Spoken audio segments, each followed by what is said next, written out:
விஜய் உரையாற்ற போகின்ற வேலுச்சாமிபுரம் என்பது இன்னும் ஒரு 3-4 கிலோமீட்டர் தூரம் நகரத்திற்குள் செல்ல வேண்டும். இந்த நிலையில்தான் நகரத்தினுடைய ஆரம்ப நிலையிலேயே, அதாவது பைபாஸில் இருந்து நகரத்திற்குள் வரக்கூடிய பகுதியிலேயே விஜய்க்காக வரவேற்பு வழங்கப்பட்டிருக்கின்றது.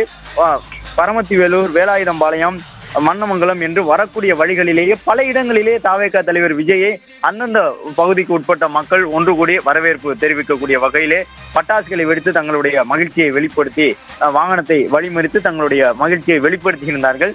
இந்த சூழ்நிலையில் தான் அடுத்த கட்டமாக கரூர் நகருக்குள்ளும் தாவேகா தலைவர் விஜயினுடைய இந்த தேர்தல் பரப்புரை வாகனம் வந்திருக்கின்றது. அதன் மீது ஏறி நின்று உற்சாகத்தோடு விஜய் கையசைத்து தன்னுடைய நன்றியினை தெரிவித்திருக்கின்றார்.